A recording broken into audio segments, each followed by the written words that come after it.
네, 어제 있었던 윤 대통령의 9번째 변론에서 국회 측은 검찰 조서를 대거 공개하면서 윤 대통령의 즉각 파면을 주장했습니다.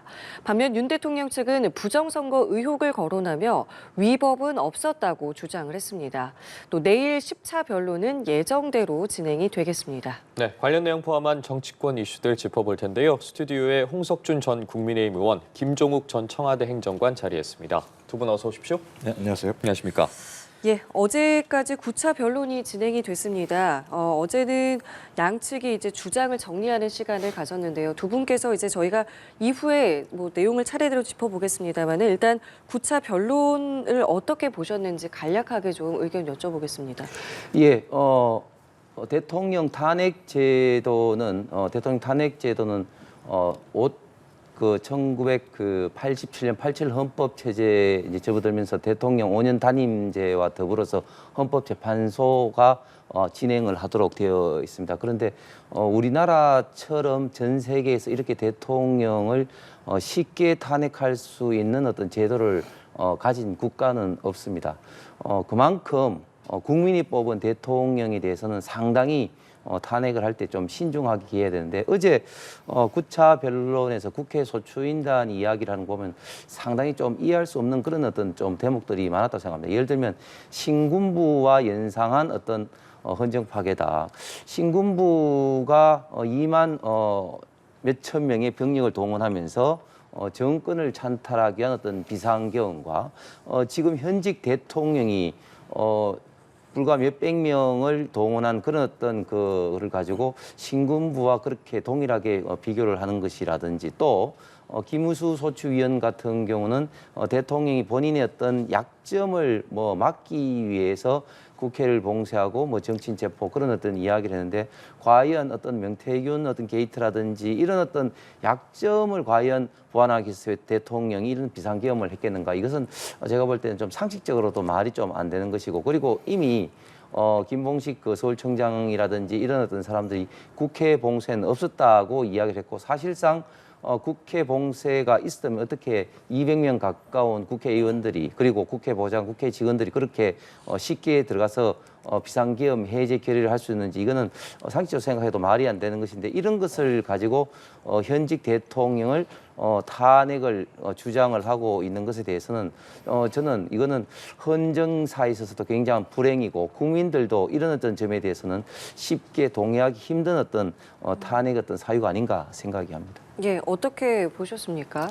제가 볼 땐 피청구인 측 자체가 변론 준비가 제대로 안 됐다 생각이 들어요. 여기 핵심적인 내용들은 비상계엄이 요건에 맞는가 안 맞는가, 그러니까 헌법에 반하는가 안 하는가가 핵심적인 내용인데 거기에 대한 설명은 없었고 주로 부정선거 내용을 얘기했었습니다. 부정선거는 비상계엄을 선포할 수 있는 요건이 안 되는 상황입니다. 부정선거가 있었다면 실제로 수사 의뢰하면 되는 것이고 수사를 통해서 부정선거의 내용이 밝혀지게 되면 거기에 대해서 책임을 질 사람들이 책임을 지면 되는 문제인데 어제 계속 그 내용을 얘기했다라고 하는 건 변론을 했다라기보다는 오히려 헌법재판소의 변론기를 정치 선전장으로 활용한 것이 아닌가라는 생각이 들고요. 탄핵 문제와 관련해서는 많은 국민들이 직접 눈으로 봤습니다. 특전사가 총을 들고 와서 국회를 봉쇄하는 일이 분명히 벌어졌고요. 다 아시겠습니다만 헌법에는 국회는 가장 예외 조건으로 두고 있습니다. 이유는 뭐냐면 비상계엄 선포의 해제에 대한 유일한 권한을 가지고 있는 것이 국회이기 때문에 국회만큼은 절대 군대 같은 것을 투입을 해서 막지 못하게 되어 있는 측면들이 분명히 있는데 이 부분과 관련해서도 제대로 된 설명이 없었다는 생각이 들었고요. 이제 또 하나는 자기들에게 불리한 증거들을 계속 거부하려고 하는구나. 왜냐하면 소위 진술조서, 검찰이나 경찰에서의 질문 조서에 대해서 거의 인정하지 않는 태도를 보였었기 때문에 저는 이런 정황을 보게 되면 피청구인 측에서 이 부분과 관련해서 변론할 내용도 없을 뿐만 아니라 변론에 대한 준비도 제대로 안 됐구나라는 생각이 들어서 저는 왜 이런 태도를 보이는지와 관련해서 오히려 국민들이 좀 의구심을 가질 만한 상황이 됐다 이렇게 생각이 듭니다. 지금 말씀하신 그 조서 있잖아요. 헌재에서는 조서를 증거로 채택을 했고 어제 이제 검찰 수사 기록도 공개가 됐는데 윤 대통령 측에서는 이게 일단은 위법이다라고 굉장히 강하게 어제 항의를 했습니다. 이 부분에 대해서 그럼 어떤 생각을 갖고 계십니까? 위법이라고 얘기할 수 없는 거죠. 그러니까 지금까지 마찬가지입니다만 영상 녹화가 돼 있는 내용들 아니겠습니까? 그리고 거기에는 변호사들이 입회를 해서 진술한 내용들에 대해서 마지막에 소위 서명까지 한 내용들입니다. 이 내용들은 헌법재판소에서 지금까지 대통령뿐만 아니라 탄핵 심판을 할 때 가장 중요한 증거 자료로 채택해 왔어요.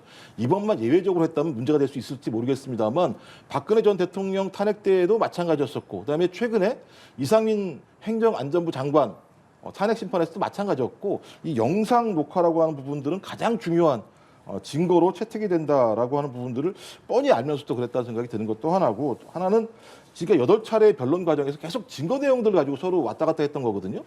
8차례의 과정에서 아무런 문제 제기를 하지 않고 있다가 이번 9차례 마지막 최종적인 다른 증거를 얘기할 때만 이런 부분들을 얘기하는 것 자체들은 오히려 자기에게 불리한 증거들이 채택되지 않게 하려고 하는 조치가 아닌가 생각이 들고요.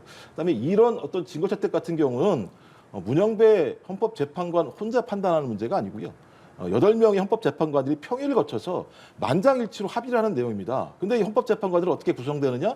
대통령 이 추천한 3인, 대법원장 3인, 그다음에 국회에서 추천한 3인인데 지금 2인밖에 안 돼 있는 상황인 거죠. 그리고 8명의 헌법재판관 중에서 5명이 윤석열 대통령이 임명한 분들입니다. 이분들이 모여서 증거가 맞다라고 평의를 통해서 만장일치로 결정한 사항에 대해서 피청구인 측이 저렇게 주장하는 것 자체는 제가 볼 때는 자기들에게 불리한 증거들을 채택하지 말아야 된다라고 하는 주장과 함께 그 이후에 헌재가 이렇게 예를 들면 말도 안 되는 증거를 채택했으니 헌재의 결정을 따를 수 없다라고 하는 근거를 남기기 위한 조치가 아닌가 생각이 듭니다. 예, 그 소송에 있어서 어떤 증거 채택은 굉장히 중요한 것이고, 그리고 이제 유불리에 따라서 특히 이제 그 불리하다고 판단하면 피고인 혹은 피청구인은 여기에 대해서 당연히 이제 거부하는 것은 뭐 소송의 기본적인 좀 원리입니다. 그리고 2020년대 형사소송법이 이제 개정되고 난 다음에는 검찰 조서의 어떤 신뢰성이 피청구인, 피고인이 거부를 하면 그것이 증거로 채택되지 못하도록 되어 있습니다. 지금 이재명 대표 같은 경우는 뭐 검찰 조서나 뭐 그런 것들이 공개될 때 검찰이 뭐 신작 소설을 쓴다고 이야기를 뭐 한다든지, 또 민주당에서도 거기에 대해서 강하게 뭐 반발하는데, 그러면 거기에 대해서는 검찰 조서의 어떤 능력을 인정하지 않고 지금 이 부분에 헌재에서만 인정한다는 것은 말이 안 되는 것이죠. 그렇기 때문에 이것은 뭐 저희들이 제가 이야기하는 것이 아니라 우리 대한민국에서 가장 헌법학의 대가이고 권위자이신 허영 교수님조차도 지금 헌법재판소에 지금 현재 탄핵 심리하는 과정에서 10가지 이상의 지금 위법 사실이 지금 드러나고 있다고 이야기를 하고 있습니다. 특히 2017년도 박근혜 대통령의 탄핵 심리 때도 그랬다, 뭐 이렇게 이야기를 하는데, 그때는 검찰 조서의 어떤 증거 능력이 이제 인정될 때입니다만은, 그러나 2020년도에 형사소송법이 개정된 이후로는 검찰 조서의 능력이 지금 피청구인이 부정하면 인정되지 않는다는 어떤 사항 변경이 분명히 있는 것이죠. 그리고 헌법재판소 평의를 거쳤다고 이야기를 하는 부분에 대해서는 헌법재판소는 사법기관이고, 사법기관은 법을 만드는 입법기관이 아니라 법을 해석하는 사법기관입니다. 그렇기 때문에 아무리 평의를 거쳤다 할지라도 현행법 테두리 내에서 해석을 하는 것이지, 입법기관이 아닌 사법기관 헌법재판소가 아무리 평의를 거쳤다 할지라도 형사소송법과 헌법재판소법을 위반하면서까지 지금 그 검찰 어떤 조서를 지금 인정하는 것은 이것은 굉장히 문제가 있고, 헌법재판소가 오히려 이제 위법을 저지르고 있다고 비판을 받을 수밖에 없는 상황입니다.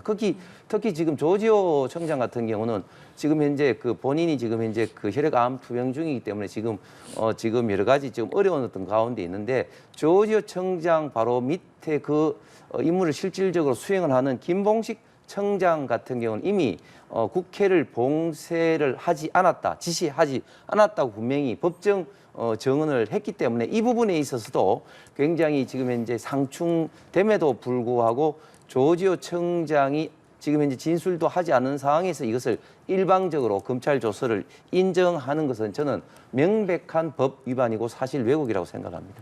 조지호 경찰청장에 대한 언급해 주셨잖아요. 네. 어제 있었던 이제 내용들에 대해서 구체적으로 하나씩 짚어볼 텐데, 국회 측에서 이 피해자들의 검찰 조서를 증거로 제시를 했습니다. 네. 그 내용 중에 하나가 조지호 경찰청장이 윤 대통령이 직접 국회에 들어가는 의원들을 다 잡아라, 불법이다라고 이야기했다고 했거든요. 그럼 이 부분에 대해서는 좀 어떻게 들어야겠습니까? 네, 조금 전에 말씀드린 것처럼 이제 이 부분을 정확하게 이제 밝혀야 되는 것이죠. 조지호 청장이 지금 본인은 지금 혈액암 투병 때문에 지금 그 불출석 의사를 그 이야기를 했기 때문에 과연 헌법재판소에서 이걸 강제 구인을 할지는 모르겠습니다만 이 부분을 분명히 밝혀야 되는데 저는 두 가지를 말씀드리고 싶습니다.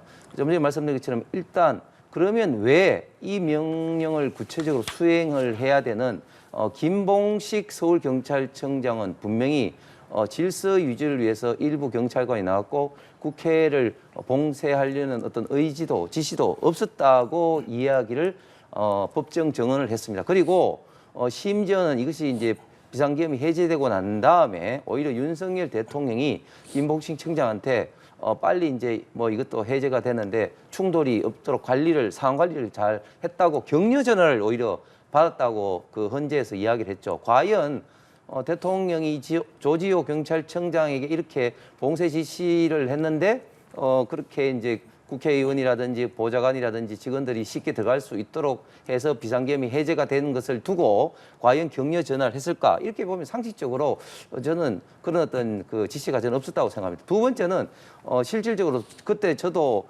관련된 뭐 방송을 마치고 이제 국회를 경유해서 이제 집으로 가는 도중이기 때문에 현장에 있었는데 쉽게 국회의원들과 국회 보좌관 직원 관계자들이 다 출입이 다 했었습니다. 만약에 경찰들이 진짜 봉쇄를 했다면 그리고 군이 진짜로 봉쇄를 했다면 아니 그렇게 쉽게 들어갔을까요? 그렇기 때문에 이거는 상식적으로 보더라도 명백하게 그런 어떤 봉쇄 지시가 저는 없었다고 생각합니다. 이 내용과 더불어서요. 어제 공개된 내용 중에 또 다른 하나가 여인영 전 사령관 같은 경우에 체포 명단은 김용현 전 장관이 불러줬지만 윤석열 대통령이 비상조치권을 사용하면 이들에 대한 조치를 해야 된다라고 말했다고 진술한 것으로 그 조서 내용이 공개가 됐거든요.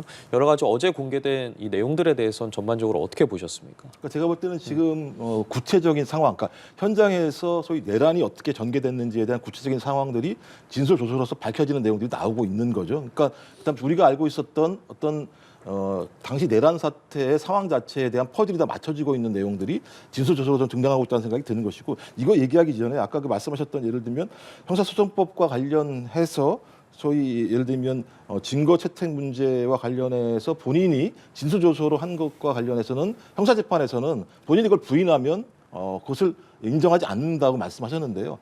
일단 이상민 전 장관 같은 경우는 그 이후에 탄핵 심판이 벌어졌었기 때문에 형사소송법과 관련돼서 이 부분이 적용되지 않았다. 이유는 뭐냐면 헌법재판소법에 따라서 제가 22조인지 25조인지 모르겠습니다만 형사소송법을 준용하게 돼 있는 측면들이 분명히 있습니다.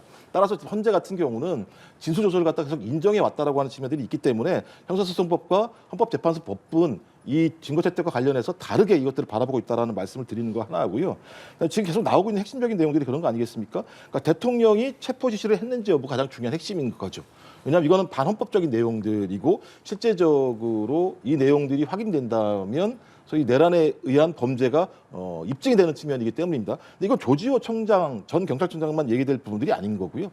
홍장원 전 국정원 1차장 같은 경우도 대통령으로부터 체포 지시를 받았다고 얘기를 하고 있고 곽종근 전 특전사령관 같은 경우는 직접 현장에 있었던 당시에 대통령이 전화가 와서 국회의원들을 끌어내라. 이진우 수방사령관도 마찬가지 내용들이 있는 겁니다. 그러니까 이 내용 자체는 한 명만 있는 것이 아니고 그다음에 또 여인영 방첩사령관 같은 경우도 김용현 전 장관에게 체포 명단을 받았다라는 측면들이 분명히 있기 때문에 조지호 경찰청장의 진술 조서 하나만 가지고 문제제기될 것이 아니고 이 문제와 관련돼 있는 다양한 사령관들과 전 국정원 1차장들도 이런 체포 명령을 다 받았다는 것들이 확인되는 상황이기 때문에 저는 헌법재판소 같은 경우 이런 부분과 관련해서 명확한 증거를 확인하기 위해서는 검찰 또는 경찰에서 진술돼 있는 사령관들과 그다음에 영관급 군인들 그리고 국무위원들의 진술 조서들을 갖다가 다 채택을 함으로써 훨씬 더 풍부하게 이것이 반헌법적 내용인지 아닌지를 확인하는 과정으로 갔다라고 지금 보는 것이 현재 어제의 9차 변론기일에 대한 총괄적인 평가라는 생각이 듭니다. 자, 그래서 이 조지호 청장이 내일 증인으로 나오게 될지 여부도 상당히 중요한데 지금 일단은 이제 건강상의 이유로 불참을 통보한 상황 아니겠습니까? 네. 어떻게 뭐 강제 구인 얘기도 좀 나오고 있던데 어떻게 될 것 같으세요? 예, 저도 사실 그 점이 가장 좀 궁금합니다. 그런데 본인의 지금 현재 의사가 굉장히 완강한 것 같아요. 저는 현재까지 파악한 바로는 혈액암 투병으로 인해서 그 못 나간다 예. 그렇게 한 상황을 계속해서 이야기를 하고 있기 때문에 과연 헌재에서 어떻게 대응을 할지 강제 구인을 할지 정확하게 모르겠습니다만 그렇기 때문에 조지호 청장의 어떤 그 검찰 조서의 어떤 진술을 채택을 저는 해서는 안 된다고 보는 겁니다. 만약에 본인이 그 헌법재판소에 출석을 해서 검찰 조서의 내용이 맞다, 진짜 대통령부터 그런 지시를 받았다고 이야기를 하면 그것을 채택을 하는 것은 몰라도 본인이 현재 이렇게 법정까지 안 나오겠다고 이야기를 하는데도 불구하고 검찰 조서를 채택한다? 이것은 저는 헌법재판소 굉장히 어떤 위법 어떤 사실을 지금 저지르고 있다고 생각하는 것이고 좀 전에 말씀하신 조금만 이제 덧붙이면 결론은 지금 헌법재판소에서는 헌법재판소법에 의해서 형사소송법을 탄핵 심판에 이제 준용하도록 돼 있고 그리고 대원칙은 이제 헌법재판소의 법정 정언이 이제 우선하는 거 아니겠습니까? 거기에 따르면은 수방사 이진우 사령관도 정치인을 체포하는 지시를 받은 적이 없다고 분명히 이야기를 했고.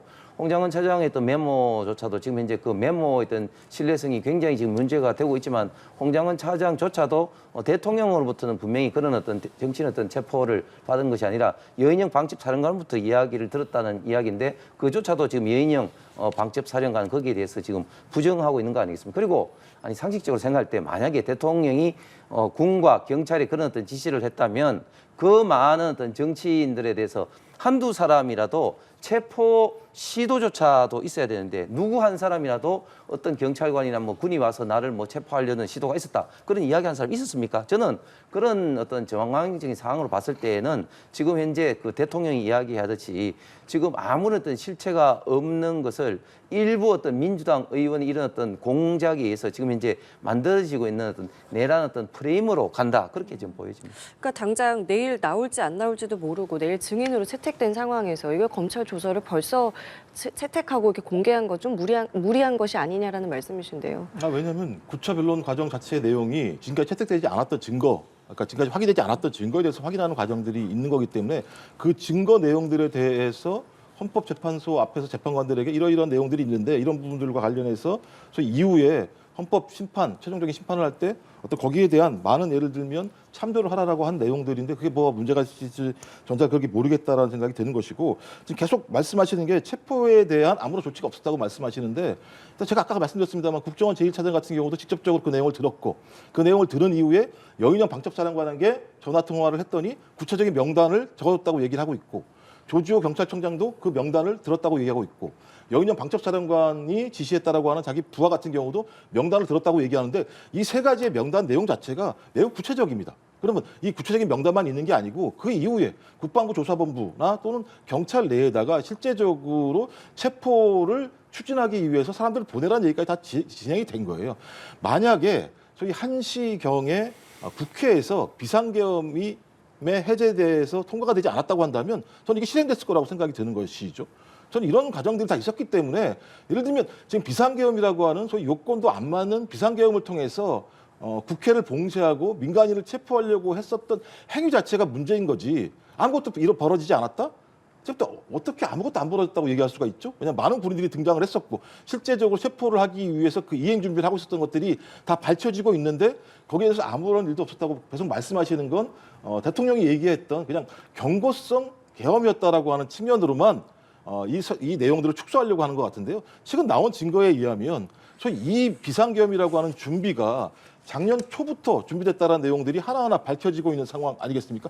무슨 경고형 계엄을 갖다가 거의 7, 8개월 동안 준비해가지고 진행을 하겠습니까? 그다음에 9월 달부터 11월 달까지 김영현 전 국방부 장관과 노상원 전 정보사령관 같은 경우 22회나 국방부 공관에 가서 충분히 이 부분에 대해서 협의를 했었고 노상원 노트를 보면 얼마나 구체적인 비상계엄에 대한 내용들이 다 적혀 있는지를 확인해 본다면 저는 그런 말씀을 하기 좀 어려울 거라고 생각이 듭니다. 예.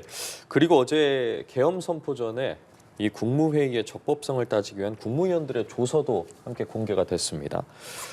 앞서 뭐 한덕수 총리도 그렇고요. 최상목 대행, 박성재 장관 같은 경우에 국회 등에서 국무회의라고 보기 어렵다라는 취지의 발언들을 하지 않았겠습니까? 관련 내용이 공개가 된 건데 이상민 전 장관 같은 경우에는 헌재에 출석해서 물론 어쨌든 그 법적으로 인정받을 수 있는지는 별개의 문제라고 하면서도 나름 격식을 갖춘 국무회의였다라고 발언을 하지 않았겠습니까? 좀 배치되는 부분이 있는 것 같은데 이 내용에 대해서는 어떻게 보셨습니까? 저는 이제 뭐 배치된다기보다는 뭐 한덕수 총리 권한 대행도 이제 내일 이제 변론길에 나와서 이제 그걸 구체적으로 이야기했습니다만은 아주 어떤 포멀한 어떤 보통의 어떤 국무회의라고 보기는 어려웠다 그런 어떤 이야기를 하는 것이죠. 그럼에도 불구하고 국무회의의 가장 중요한 것은 뭐냐면은 국무위원회 어떤 그 재적의 과반수 출석입니다. 그렇기 때문에 김영현 장관이라든지 이상민 장관이 이야기를 했지만 비상계엄을 하기 이전에 일단은 그 국무회의를 이제 열어야 된다고 해서 계속해서 시간을 기다려서 국무위원 그 재적 과반수 이상이 오도록 이제 기다려서 이제 결국 이제 개최를 해서 했다는 거 아니겠습니까? 그렇기 때문에 그런 점에 비추어서는 저는 국무 그 회의의 가장 중요한 재적 과반수의 어떤 출석은 저는 갖춰졌다. 그리고 뭐 회의록이라든지 어떤 그런 어떤 미리 짜여진 어떤 그런 게 있었느냐 그런 부분에서는 순차적으로 그런 거를 좀 주면서 어떤 분들은 좀 일찍부터 그 이야기를 듣고 서류를 뭐 보는 그런 어떤 분들도 있었고 또 어떤 분들은 좀 늦게 연락을 받아서 뭐 오자마자 한 뭐 5분 안에 이제 그런 어떤 게 있었다고 이야기는 하지만 그러나 그 자체의 어떤 그런 것으로 저는 국무회의가 없었다 이렇게 저는 이야기할 수가 없는 것이 예를 들면 국회에서도 본인의 어떤 그 재적 뭐 어떤 그 출석이 이루어지게 되면은 거의 뭐 1분, 2분 만에도 뭐 국회의장이 방망이 두드려서 그것이 이제 회의가 이제 성립이 됩니다. 저는 국무회의도 그런 면에서 재적 과반수 어떤 여부가 저는 가장 그 중요하다고 좀 생각을 이제 하기 때문에 내일 또 지금 이제 참석하는 지금 이제 한덕수 권한 대행의 또 이야기도 들어봐야 되겠습니다. 일단은 가장 중요한 그 계엄 어떤 계엄 어떤 주무장관이었던 김영현 장관 그리고 국무회의 관련된 또 주무장관인 또 이상민 장관의 좀 이야기가 저는 좀 더 신뢰성이 있다고 봅니다. 내용이 그렇다고 뭐 배치된다고 생각하지는 않으신다고 말씀해 주셨는데 헌재에서는 좀 어떤 판단 내리실 거라고 보십니까? 그러니까 제가 볼 때 지금 국무회의를 보면 초안고 출신만 찬성한 거로 등장을 하잖아요. 대통령, 그다음에 전 국방부 장관, 그다음에 이상민 행안부 장관 정도만 국무회의가 적법하게 진행했다고 얘기를 하는데요. 왜냐하면 그러니까 비상계엄을 선포하려면 국무회의에서 심의를 거쳐야 됩니다. 이게 일반 심의가 아닙니다. 비상계엄이라고 하는 요건이 뭐냐? 전시 또는 그 준전시 상황에 준하는 내용들이어야 되는데 이런 것이 맞는지 안 맞는지에 대한 심의 절차라고 하는 것은 매우 엄중하고 중요한 건데 5분 동안만 심의를 했다. 저는 그건 이해가 안 되는 것이 헌법상 82조에 따르면 국무회의의 의결사항, 결정사항들 같은 경우, 심의사항들 같은 경우는 부설하게 돼 있습니다.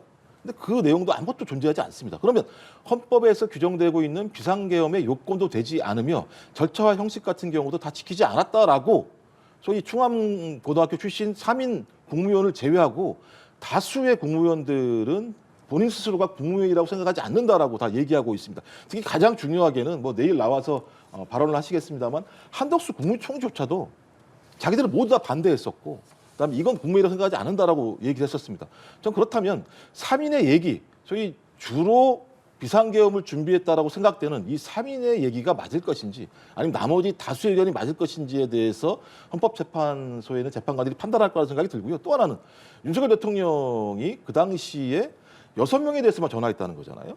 8시부터. 그래서 8시부터 이후에 들어온 사람들이 6명이었었고 그 이후에 들어온 사람들이 국무회의 11명을 만들기 위해서 계속 전화를 하면서 더 오게 했다는 거 아니겠습니까? 그렇다면 대통령 스스로도 국무회의를 통해서 철저한 심의를 할 생각이 있었다기보다는 오히려 그냥 요식 행위로서 국무회의를 생각을 했었고 국무회의가 과반을 넘어야 되니까 그런 어떤 상황들을 만들기 위해서 국무회의를 활용한 것이 아닌가라는 내용들의 정황들이 많이 나왔었기 때문에 저는 헌법재판소에서 국무회의 절차에 심의를 거치지 않은 위헌적인 국무회의였다라고 좀 판단할 거라고 생각이 듭니다. 자, 이렇게 지금 저희가 짚어본 건 이제 어제 국회 측에서 이제 내놓은 증거에 대한 여러 가지 이야기들이었고요. 윤 대통령 측에서는 어제 말씀하신 것처럼 이제 부정선거와 관련된 부분들을 많이 강조를 했습니다. 그러면서 이 부정선거 의혹을 오히려 방관하는 게 직무유기다라는 이야기를 했거든요. 이 부분에 대해서는 어떻게 들으셨습니까? 아까도 말씀드렸습니다만 부정선거는 비상계엄 요건이 아니라고 제가 말씀드렸잖아요. 비상계엄 요건이 아닌 내용들을 가지고 자기 스스로가 비상계엄을 했다라고 얘기하는 거기 때문에 부정선거를 계속 주장하는 것은 내가 반헌법적인 행위를 했다라고 스스로 자인하는 거예요. 우리 헌법에는 부정선거 때문에 비상계엄을 했다라고 하는 내용 자체가 헌법에도 없고요. 법률에도 없어요. 근데 저는 왜 저 얘기를 할까? 왜 저 스스로가 자기에게 매우 불리한 어떤 진술들을 하고 있을까라는 생각을 해봤을 때는 이건 제 추정입니다만 피청구인 측 같은 경우는 이미 헌법재판소가 탄핵을 인용할 거라고 판단하는 것 같고 탄핵이 인용된 이후에 저희 헌재를 공격할 수 있는 또는 비상계엄과 관련해서 자기의 지지층들을 결집시킬 수 있는 가장 유력한 어떤 하나의 요인으로서 부정선거를 주장하려고 하는 것이 아닌가. 그리고 만약에 부정선거가 맞다고 말씀하시면 지난 4월에 하셨었거나 비상계엄을 이래야 되는 거 아닙니까? 지금 무슨 선거가 있는 것도 아닌 상황이잖아요. 근데 선거도 없이 선거가 지나고 난 다음에 거의 6, 7개월이 지나고 난 다음에 갑자기 비상계엄을 한다라고 하는 것 자체가 저는 말이 안 되는 말씀들을 헌법재판소에서 하고 계시다. 그래서 스스로 내가 소위 선포한 비상계엄은 헌법에 반한다라고 진술하고 있다라고 저는 생각을 합니다. 예.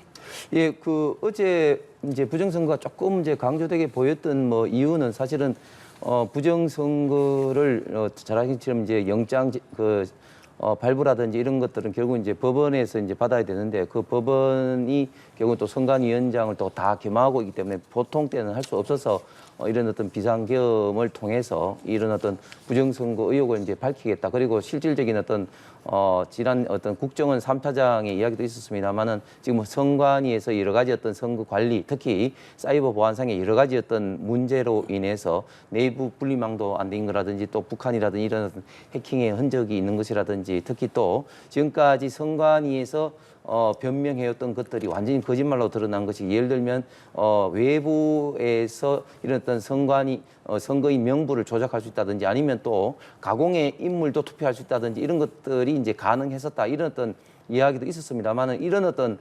입장에서 이제 그 비상계엄 어떤 당시에 이제 선관위에 군을 출동시켜서 이제 그 사항을 이제 확인했다는 그런 어떤 것이고 근데 그 이후에 사실은 굉장히 많은 어떤 이야기들도 있었습니다. 물론 이제 그 전부터 계속해서 있었던 이야기입니다. 결국은 가장 중요한 것들이 민주당의 탄핵 폭주, 입법 폭주 그리고 예산 폭주로 인한 사실상의 어떤 국정 마비가 됐었다. 그러면서 가장 대표적으로 예를 든 게 감사원장을 탄핵을 했는데 당시에 이제 감사원에서는 사드 배치 지연에 따른 어떤 감사를 했는데 예를 들면 문재인 정부 당시에 정의용 안보실장이 사드 배치 관련된 정보를 중국 대사관 측에 이제 주려고 했다는 그런 의혹에 대해서 감사를 했었고 그 부분에 대해서 이제 의결을 했는데 그런 어떤 것 때문에 감사원장까지 탄핵을 했다. 뭐 이런 어떤 이야기를 하면서 사실상 어떤 국정 마비가 됐다는 이런 점들도 어제 윤석열 대통령 변호인 측에서 굉장히 좀 강조를 많이 했었습니다. 이와 함께 윤 대통령 측에서 계속해서 헌법재판관에 대한 공정성 문제를 제기를 하고 있습니다. 이번에는 정계선 헌법재판관이 국회 측 대리인이죠. 김희수 변호사와 사제지간이라면서 정 재판관의 탄핵 심리가 부적절하다라고 주장했거든요. 이 주장에 대해서는 어떻게 생각하십니까? 기본적으로 헌법재판소는 일관되게 얘기하는 것이 뭐냐면 헌법재판관 8인의 평의를 통해서 만장일치로 모든 사항들을 결정하고 있다. 이 얘기는 헌법재판소의 구성 자체가 대통령, 대법원장, 아까도 말씀드렸던 국회에 의해서 다양한 분들이 들어와서 매우 상식적으로 헌법에 위반되는지 아닌지에 대한 여부를 판단하는 측면들이 분명히 있기 때문에 이 부분들을 강조하고 있는 거죠. 그러면 헌재가 어떤 것이 불법적인지, 불공정한지에 대해서 정확하게 피청구인 측이 설명을 해야 되는 상황입니다. 근데 주로 어떤 내용들이냐? 개인의 정치적 성향이라고 하는, 이거 제가 볼 때는 확인도 안 되는 내용입니다만 정치적 성향을 공격한다거나 예를 들면 사제지간을 말씀하시는데 아니면 저 당시에 사법연수원에서 소위 이 교육을 받은 제자들 같은 경우는 이 변호사가 재판하는 과정에서는 다 그럼 회피를 해야 되는 상황입니까? 그러니까 제가 볼 때는 헌법재판소가 불공정하다라는 부분들을 국민들에게 아니 자기 지지층들에게 어떤 알리기 위해서 말도 안 되는 내용들을 계속 가지고 오는 겁니다. 거기다가 지난번 같은 경우는 문영배 재판관이 단톡방에다가 댓글을 썼다라고 소위 잘못된 거짓 뉴스 같은 경우도 국민의힘이 공식적으로 대변인이 그런 얘기를 했다가 나중에 사과하는 일까지 벌어졌습니다. 저는 헌법재판소가 불공정하다고 얘기한다면 피청구인 측은 명확한 증거를 가지고 말씀하셔야 됩니다. 그렇지 않는다면 피청구인 측은 자기의 탄핵 심판의 불리함들을 극복하기 위해서 헌법재판소라고 하는 헌법기구를 공격하는 행위를 하고 있다라고 볼 수밖에 없는 측면이기 때문에 저는 그 불공정성에 대한 명확한 증거를 말씀하셔라. 그렇지 않는다면 헌법재판소를 헌법에 대한 어떤 변론을 따지는 공간이 아니라 정치적인 선전장으로 활용하고 있다. 이건 매우 안 좋은 방식이고 이게 소위 말하는 공산주의자들이 하는 행위나 마찬가지입니다. 말씀하신 것처럼 윤 대통령 측에서 이제 공정성 문제를 제기하는데 명확한 좀 증거가 없는 내용이다라고 이야기를 해주셨고요. 국회 측도 마찬가지입니다. 비슷한 내용인 것 같아요. 국회 측에서도 재판관에 대한 모욕적인 비난이나 사퇴 압박을 하고 있다라면서 강하게 반발을 했거든요. 어떻게 들으셨습니까? 과거에 문재인 정부 또 민주당이 과거에 어떤 재판관들을 공격하는 행태를 보면 지난번에 어떤 양승태 대법원장도 그랬지만 사실은 이런 어떤 재판관들의 어떤 공격은 민주당 측에서 굉장히 좀 심하게 했죠. 그런데 지금 헌법재판관들의 구성이 뭐 세 분이 지금 현재 우리 법 연구회 소속이다 이런 어떤 정치적 어떤 편향성을 떠나서 정말 지금 법적인 어떤 문제가 분명히 있습니다. 예를 들면 정계선 재판관 같은 경우는 남편이 지금 현재 국회 측의 대표 소추인인 어떤 김희수 그 위원과 지금 현재 법무재단 어떤 공감이라는 곳에 같이 근무를 하고 있는 것입니다. 이 공감이 큰 어떤 그 로펌도 아닌 거예요. 그렇기 때문에 이것은 명백하게 지금 현재 그 국회 소추인단에 있는 분과 그리고 재판관이 어떤 특수한 관계가 분명히 있는 사실이죠. 그 다음에 또 그 이미선 재판관 같은 경우도 본인의 남편과 친여동생이 탄핵 찬성 단체에 지금 현재 지도자급으로 있습니다. 이것도 분명히 이제 관계가 법적으로 되어 있는 겁니다. 그래서 일반 법원이라면 분명히 이것은 기피 혹은 그 회피 재척의 어떤 사유가 분명히 법적으로 해당됨에도 불구하고 여기에 대해서 아무런 지금 조치를 하지 않고 있기 때문에 지금 현재 이것이 이제 문제되고 있는 것이고 그렇기 때문에 지금 헌법재판소가 지금 현재 불신한다는 비율이 거의 절반에 가까울 정도로 헌법재판소가 87 헌법에 생긴 이후로 지금 가장 많이 지금 불신을 지금 받고 있는 것은 헌법재판소 스스로가 지금 이제 되돌아봐야 될 것 같고 특히 이런 어떤 구성 상황에서 여러 가지 지금 현재 그 재판이 진행되는 상황을 보면 조금 전에 말씀드린 것처럼 헌법재판소법이라든지 형사소송법 실정법을 위배하는 거라든지 또 지금 현재 그 탄핵 심리하는 과정에서 정말 이것은 뭐 과속을 넘어서 졸속으로 뭐 그 청문회를 뭐 연상케 할 정도로 정인 1인당 그 초치기를 갖다 두고 막 90분으로 이제 신문을 제한한다든지 그리고 형사소송법에 분명히 이제 그 인정되어 있는 당사자의 어떤 신문도 하지 않는 거라든지 이런 어떤 모든 어떤 불공정한 이런 재판 진행이 이런 어떤 구성원 때문에 일어나고 있다고 많은 국민들이 지금 현재 비판을 하고 있는 겁니다. 알겠습니다. 자, 그래서 이제 내일 10차 변론도 주목이 되고 있는데 일단은 내일 예정대로 합니다. 다만 시간을 2시에서 3시로 1시간 늦췄고요. 그리고 증인 신문 시간도 늘리기로 했습니다. 이러한 부분들을 이제 윤 대통령이 이제 내일 형사재판도 있으니까 좀 기일을 바꿔달라라고 요청을 했기 때문에 이제 헌재가 이 정도 수준에서 이제 받아들인 걸로 볼 수가 있겠는데요. 이 헌재 판단에 대해서는 어떻게 보셨습니까? 그래서 말입니다. 이게 사실은 대통령을 떠나서 일개 자범도 과연 이런 식으로 취급을 할까 생각을 합니다. 이렇게 국민의 어떻게 보면 이제 그 개인 어떤 방어권을 이렇게 침범할 수가 있나 싶습니다. 지금 이제 윤석열 대통령 같은 경우는 헌법재판소에 지금 현재 탄핵 심리 재판과 지금 형법상에 지금 현재 내란 혐의에 관련된 재판이 이제 동시에 들어가게 되는데 같은 날 20일 날 이렇게 동시에 일어나게 된다면 이게 누가 보더라도 이건 너무 무리한 게 아닌가 생각이 당연히 드는 거죠. 하나는 지금 오전에 하고 하나는 오후에 하니까 괜찮다. 이게 뭐 오전에 하는 지금 현재 법원에 지금 현재 재판이 그러면 오후까지 진행이 안 될 리가 있겠습니까? 그리고 이번 같은 경우는 굉장히 또 중요한 게 구속 취소 지금 현재 심판을 하기 때문에 윤석열 대통령이 본인이 직접 참석하실 가능성도 굉장히 많고 해서 저는 헌법재판소에서 아무리 좀 서둘러도 불과 기간을 며칠 후에 좀 미뤄도 되는 상황인데 이런 상황까지도 받아들이지 않고 딸랑 뭐 2시에 할 것을 오후 3시로 뭐 하는 어떤 그런 게 결정하면서 그것도 마치 큰 선심을 쓰듯이 이렇게 재판을 진행하게 되는 것이 어떤 국민이 보더라도 이게 과연 공정하게 진행을 하고 있나 하는 그런 어떤 비판을 받을 어떤 수밖에 없는 지금 현재 재판을 헌법재판소에서 진행을 하고 있다고 생각합니다. 너무 서두른다, 방어권이 침해된다라고 하셨는데요. 뭐 이대로 그러면은 내일자로 끝나는 걸까요? 아니면 추가 기일을 더 잡을 거라고 보십니까? 저는 뭐 내일로 끝날 거라고 생각을 하고요. 그다음에 내일 10시에 있는 거는요. 일반 재판이 공판 준비 기일이에요. 대통령 거기 안 나가서 아무 상관없습니다. 뭐 변호인단이야 그분과 준비를 해야 될 측면이 분명히 있겠습니다. 그리고 재판 오래 걸리지도 않습니다. 그런데도 불구하고 피청구인측 계속 요구하니까 2시에 할 거 3시로 미뤄준 거예요. 제가 알기로는 오히려 피청구인 측이 요구한 내용에 대해서 헌법재판소가 많은 부분 수용한 측면들이 분명히 있습니다. 근데 그 수용 같은 경우도 아까 말씀드린 평의를 통해서 만장일치로 결정한 내용들이 있는 것이고요.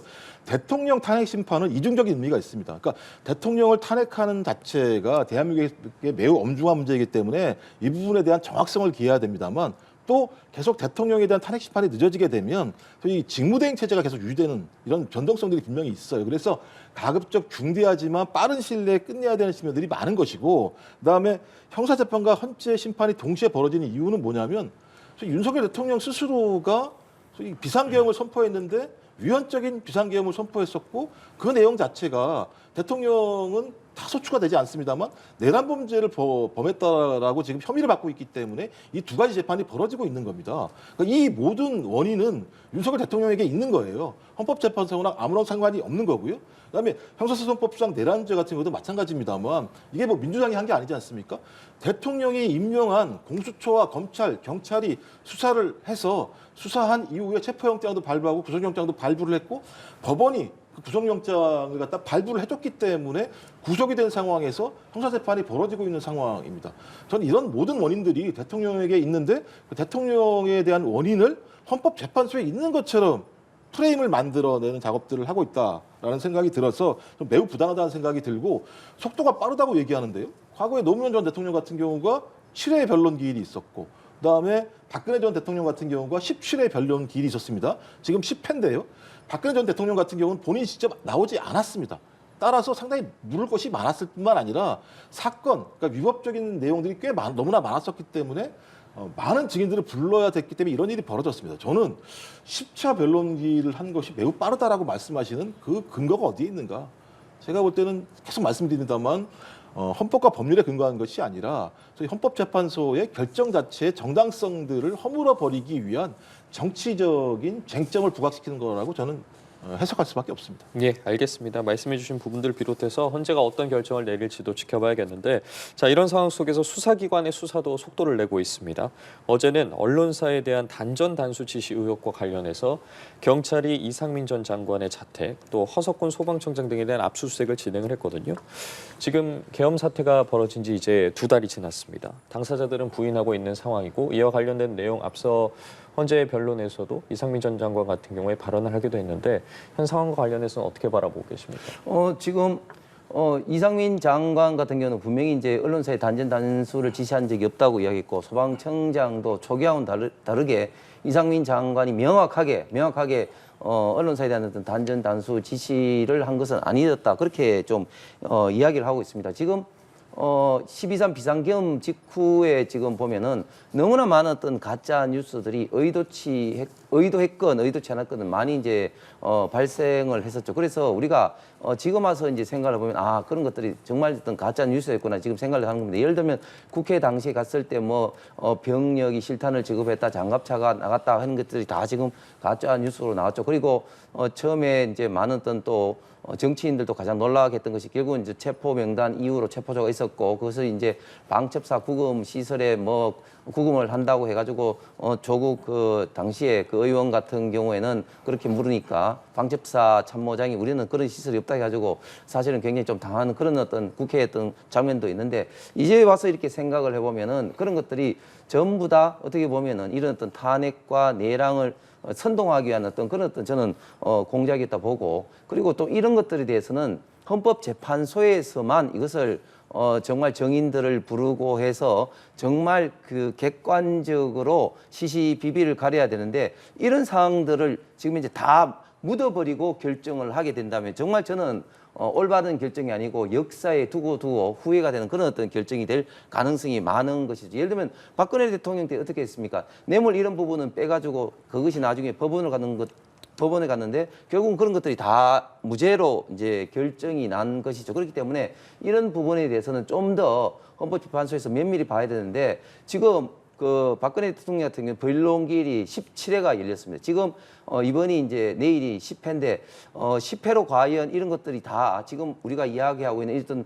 논란이 그러면 다 종식이 되느냐? 저는 이런 부분에 대해서 굉장히 문제가 있기 때문에 너무 서두른다, 졸속이다 이렇게 비판을 좀 할 수밖에 없고 지금 헌법재판소법에는 분명히 6개월까지 이런 어떤 탄핵 심리를 할 수 있는 법 규정이 되어 있습니다. 그런데도 불구하고 이렇게 국민적인 의구심과 다툼이 많은 사항에 대해서 이렇게 하지 않고 종결을 저는 한다면 헌법재판소에서 그 의무를 저는 해태하고 방기하고 굉장히 큰 잘못을 저지르겠다고 생각합니다. 수사기관의 움직임에 대해서 좀 어떻게 바라보고 계세요? 단전 단수로 매우 중요한 내용, 왜냐하면 이게 국헌문란에 해당될 수 있기 때문에요. 그러니까 국회 같은 경우 기능을 마비시키는 행위 자체가 단전이나 단수를 통해서 기능을 할 수 없게 만드는 부분이기 때문에 이 부분은 매우 중요한 헌법재판소의 판단 내용 중에 하나고 이후에 형사재판에서도 이것이 내란에 해당되는지 안 되는지를 판단할 수 있는 아주 중요한 증거 중에 하나라는 생각이 드는데 일단 확인되는 건 뭐냐면 이상민 전 행안부 장관 같은 경우 본인이 힐끗 그 문서를 봤다는 건 사실이잖아요. 그 문서는 존재하는 거죠. 그 문서 내용이 뭐냐? 소방청 같은 경우가 단전 단수를 해라 이런 내용들이 있다는 거잖아요. 그 아래 내용 같은 경우도 뭐 예를 들면 경향신문, 한겨레신문, 뭐 JTBC, KBS 여론조사 꽃 이런 내용이 나왔다라는 겁니다. 근데 이상민 전 장관한테는 자기가 그런 지시를 받지도 않았고 지시도 하지 않았다고 얘기를 해요. 그럼 그 문건은 존재하니까 그 문건을 실행하려고 하는 의도는 가지고 있었다는 것이 확인되는 거겠죠. 근데 허석권 소방방재청장 같은 경우는 이런 내용을 들었다고 얘기하고 옆에 있는 사람들한테 우리가 단전이나 단수를 하는 게 우리 업무가 맞아? 라고 물어봤다는 거잖아요. 그러니까 이상민 장관이 얘기했던 내용과 그다음에 서석권 청장이 들었던 내용 자체가 서로 상충되는 측면들이 있습니다. 하지만 이 내용을 들었다고 하는 것이 허석권 청장만 아니라 그 옆에 있는 사람들 같은 경우 같이 협의를 했었기 때문에 신빙성은 어디에 있는지 판단해봤을 때 제가 볼 때는 허석권 청장에게 있지 않을까라는 생각이 드는 거 하나하고 또 하나는 김원태 707 특임단장 같은 경우 실제 단전 행위를 했었잖아요. 그게 눈으로 확인된 거 아니겠습니까? 그럼 그건 누가 지시했을 거냐라고 얘기했을 때 곽종근 전 특전사령관이 지시를 했다라고 얘기하는데 김영두 헌법재판관이 물어봅니다. 그 곽종근 전 특전사령관한테 왜 이런 지시를 했냐고 얘기했더니 그 소위 대통령이 이러이러한 상황과 관련해서 국회에서 의결 정수를 채우지 못하게 하라고 하는 지시가 있었기 때문에 그런 어떤 과정의 하나의 단계로서 단전 단수라고 하는 부분들을 지시 내린 거냐 그랬더니 내라고 얘기를 했어요. 전 그렇다면 단전이라는 직접적인 지시는 내리지 않았습니다만 대통령의 지시 자체가 의회, 국회의 어떤 권능, 기능을 마비시키려고 하는 행위라고 물어본 거에 대해서 곽종근 특전사령관이 예라고 얘기했었기 때문에 이런 모든 정황 같은 경우는 단전이라고 하는 부분들이 분명히 소위 계엄 조치 속에서 들어갔다라고 판단이 들고요. 좀 그런 부분들에 대해서 헌법재판소가 충분히 이것을 반영해서 판결할 거라고 생각을 합니다. 자, 그리고 경찰은 김성훈 경호처장과 이강우 경호본부장에 대해서 구속영장을 이제 신청을 했는데 검찰이 이 부분은 반려를 했습니다. 그러니까 뭐 증거인멸의 우려라던가 도주의 우려가 없다라는 게 그 이유였는데요. 이 부분에 대한 필요성에 대해서는 어떻게 생각하세요? 저는 진짜 예를 들면 왜 검찰이 이런지 잘 모르겠어요. 한 번도 아니잖아요. 3번이나요. 그럼 제가 볼 때는 경찰이 바본가요? 3번이나 요건도 안 되는 구속영장을 검찰에게 올렸을까요? 제가 볼 때는 검찰이 왜 이런 판단을 하지? 그러니까 일종의 그래서 지금 경찰 같은 경우는 검찰이 경찰의 수사 방해를 하고 있다. 만약에 검찰이 판단할 때 3번이나 논란이 된다면 법원에 물어보면 될 거 아니냐. 이게 요건이 되는지 안 되는지. 이 부분에 대해서 검찰 같은 경우 대해서 설명하고 있지 않기 때문에 아마도 검찰이 소위 김성훈 경호차장을 구속시키지 못하게 해야 될 매우 중대한 비밀이 있는가라고 많은 부분들이 의심하는 건데 그 핵심적인 내용들은 비화폰인 거죠. 비화폰에 대한 통화가 어떻게 진행됐는가라고 하는 측면과 관련해서 계속 경호처장이 이걸 맡고 있기 때문에 여기에 대한 내용들을 밝힐 수 없다는 거 하나하고 또 하나는 안가 CCTV 같은 내용들이 있죠. 그래서 안가에서 검찰과 그다음에 대통령실에 있는 관계자들이 만난 내용들을 밝히지 않으려고 하는 것인가라고 하는 의구심이 분명히 있기 때문에 저는 검찰이 이렇게 이례적으로 3번씩이나 경찰의 구속영장 신청을 기각 또는 반려할 것이 아니라 법원에 물어봐서 판단을 하는 것이 가장 객관적이고 검찰 스스로 자기들에 대한 국민적 우려를 해소할 수 있는 방법이라고 생각합니다.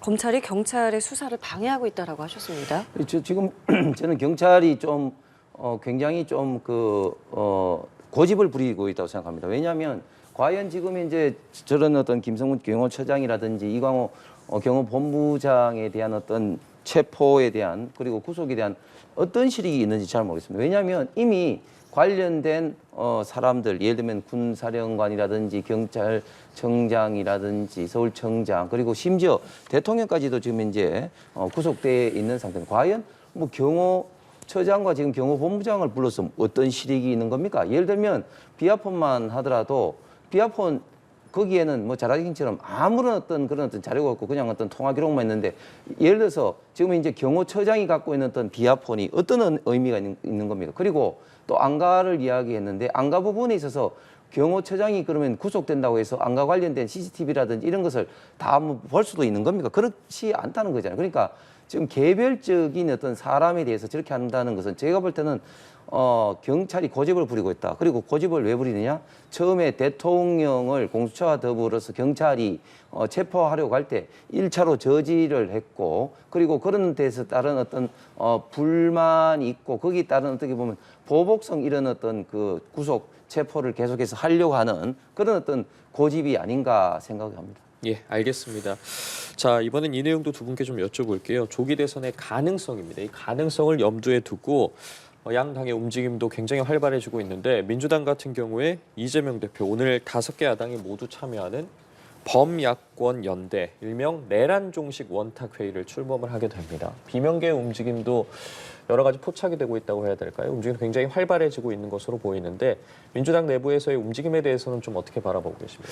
예, 이재명 대표가 지금 비명계를 지금 통합하기 위한 여러 가지 행보를 좀 벌이고 있는 것 같습니다. 김경수 전 지사를 만났고 물론 그 전에 문재인 대통령도 만났고 그리고 계속해서 지금 김부겸 전 총리라든지 지금 또 지금 그 여러 가지 어떤 비명계 대표적인 어떤 주자들을 지금 이제 임종석 실장이라든지 만나려고 지금 하고 있는 것 같습니다. 과연 근데 이 부분에 대해서 박용진 의원이라든지 많은 어떤 비명계 주자들이 이야기를 했습니다만은 지금 상당히 이 부분에 대해서 좀 냉소적인 어떤 그런 반응을 보이고 있는 것 같습니다. 결국은 대선이 있게 된다면 이재명 대표가 지금 현재 뭐 민주당 어떤 후보가 될 가능성은 뭐 대단히 많은데 이런 어떤 상황에서 다른 어떤 주자들을 좀 끌어안는 통합의 어떤 모습을 어떤 보이는 것이 어떻게 보면 어떤 본인의 어떤 정치적 목적을 위한 어떤 쇼가 아니냐 이런 어떤 생각을 저는 상당히 이제 많이 이제 할 것 같고 그런 면에서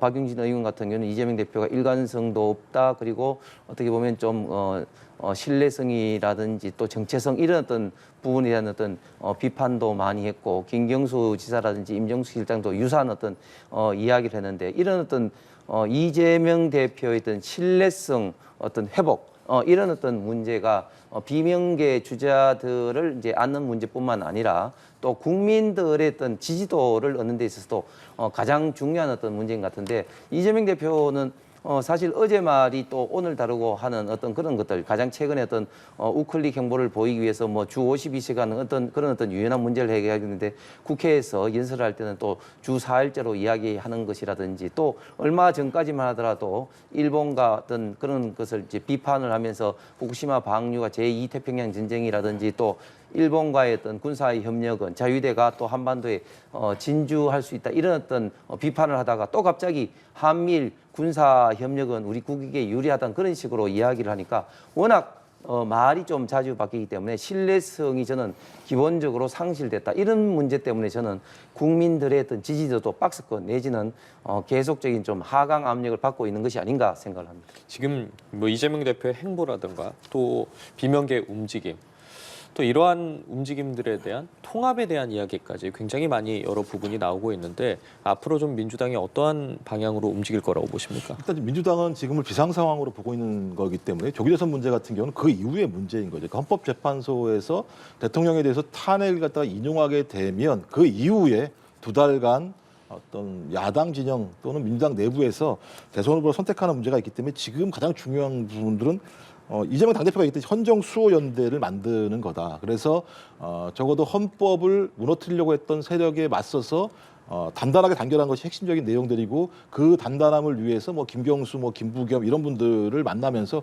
우리의 단합을 얘기하는 것 같고요. 오히려 제가 볼 때는 조기 대선을 준비하는 데는 민주당보다는 국민의힘이 더 발빠르다는 생각이 들어요. 그래서 뭐 기사 같은 경우는 낮에는 탄핵에 반대하면서 밤에는 조기 대선 준비하는 거 아니냐 이런 얘기가 나오는 상황이기 때문에 저는 지금 가장 중요한 부분들은 야6당 그다음에 민주당 내부에서 헌정을 수호해낼 수 있도록 국민들의 마음들을 결집할 수 있는 그런 연대들을 충분하게 확대하는 것이 중요하다는 생각이 들고 민주당 후보들 중에서 누구나 대통령 후보로 출마할 수 있는 여건이 되는 사람 출마하면 되는 것이니까요. 그 이후에 자유로운 경쟁을 하면 되는 것이다라고 생각이 들고 지금 분위기 자체들은 하나로 좀 서서히 뭉쳐가는 부분들이 분명히 있습니다. 뭐 내부에서는 언론을 통해서는 비명계 같은 경우가 상당히 예를 들면 다른 목소리를 내면서 파장이 심할 것 같다라는 말씀을 많이 합니다만 비상 상황 자체에서 매우 짧은 기간 동안 대선이 진행되기 때문에 이 상황에서 파국적인 국면들로 갈 수 없는 내외적인 환경들이 분명히 존재합니다. 전 그래서 뭐 지켜보시면 소위 국민의힘이 바라는 방식으로는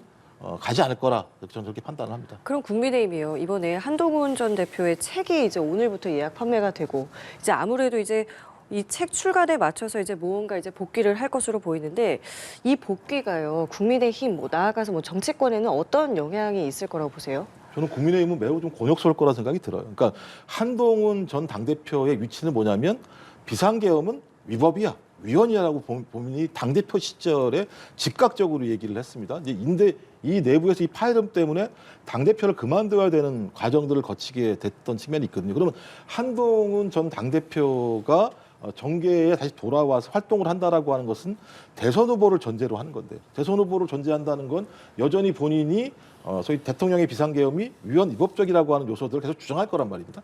이 주장과 관련해서 다른 후보들이 어떤 주장을 할 것인가 그리고 이 문제와 관련해서 상당히 많은 갈등들을 일으킬 수 있다는 측면들 하나 하고요. 이 문제뿐만 아니라 또 하나가 이제 명태균 게이트라는 게 또 있죠. 그러니까 명태균 게이트에서 소위 자유로울 수 있는 사람 중에 몇 명 안 되는 소위 분이기 때문에 저는 한동훈 전 당대표의 복귀는 국민의힘 내부에서 상당히 좀 곤혹스러운 대목들을 만들어낼 거다. 아까 말씀드렸던 하나는 탄핵에 대한 입장 부분, 그다음에 두 번째는 명태균 게이트 문제와 관련해서 계속 지금 특검을 갖다 반대하고 있는 상황인데 근데 계속 그런 내용들이 나왔을 때 이 부분과 관련해서 어떤 반응을 할 것인지가 중요하게 제기되기 때문에 제가 볼 때는 한동훈 전 당대표의 정계 복귀에 대해서 국민의힘 주류 측은 매우 좀 곤혹스러워할 거라 생각은 들어요. 어떻게 전망하세요? 저는 한동훈 전 대표의 어떤 움직임이 좀 조급한 것 같아요. 무슨 말인가 하면 지금 책을 출간하는데 뭐 한동훈 대표가 책을 출간하는데 뭐 국회의원이나 뭐 단순한 정치인을 뭐 하기 위해서 책을 출간하지는 않을 거고 결국 이제 조기 대선을 염두에 두고 이제 정치 제기를 하려고 하는데 너무 조급한 것이 아니냐. 책 제목이 이제 국민이 먼저다라는 제목인데 한동훈 대표가 국민을 참 좋아하는 것 같아요. 당 대표 시대에도 뭐 국민 눈높이를 이야기하는데 과연 어떤 국민을 언급하는지는 모르겠습니다만 저는 두 가지 문제 제기를 하고 싶은데 굉장히 좀 조급하다. 왜냐하면 한동훈 전 대표가 비대위원장 시절에 결국은 총선 참패를 해서 이제 물러나고 난 다음에 그때 많은 사람들이 조금 말렸는데 또 당대표 선거에 나왔습니다. 그런데 또 당대표를 하고 난 다음에 이유야 어찌됐든 간에 지금 이제 대통령이 탄핵이 되는데 당시에 한동훈 대표가 그 책임에서 좀 자유스러울 수는 없는 것이죠. 그런데 대통령이 지금 이제 탄핵 국면에서 지금 이제 이렇게 엄동설안에서 구치소에 갇혀서 고생하고 싸우고 있는 상황에서 본인이 이렇게 이제 정치 제기를 하면서 대선 준비를 하는 것은 마치 이제 탄핵이 인용된다는 것을 기정사실화하면서 지금 나오기 때문에 굉장히 이런 어떤 분위기에서는 최소한 윤석열 대통령을 지지하고 국민의힘을 지지하는 우파 보수 국민들 사이에서는 과연 이게 맞나 하는 비판을 저는 굉장히 많이 받을 수밖에 없다고 생각합니다. 두 번째는 한동훈 대표가 이렇게 움직이는 과연 그럼 대의 명분이 뭐냐. 큰 정치를 할수록 좀 대의 명분이 중요한데 그동안 한동훈 대표가 정치인으로서 비대위원장이나 당 대표로서 보여준 어떤 자산이 거의 없습니다. 그래서 대의 명분이 사실은 저는 부족한데 본인이 뭐 대의 명분 지금 찾고 있는 게 제가 생각할 때는 뭐 언더 73 뭐 이런 어떤 그룹도 만들었지만 뭐 세대 교체 그런 어떤 대의 명분을 생각하는 건지 모르겠습니다. 그런데 지금 우리 대한민국의 상황은 대통령을 뽑는데 세대 교체론으로 과연 그것을 대의명분을 할 수 있을까 생각하면 굉장히 의문이 듭니다. 그래서 시기도 굉장히 좀 조급하고 그리고 대의명분도 없는 이 시기에 책 출간을 통해서 이런 정치 체계를 하는 이런 어떤 상황에 대해서 저는 많은 어떤 국민들, 최소한 우파 보수 국민들은 지지를 하기는 쉽지 않은 것 같습니다. 예, 알겠습니다. 오늘 두 분 의견 잘 들었습니다. 지금까지 김종욱 전 청와대 행정관, 홍석준 전 국민의힘 의원과 함께했습니다. 고맙습니다. 감사합니다.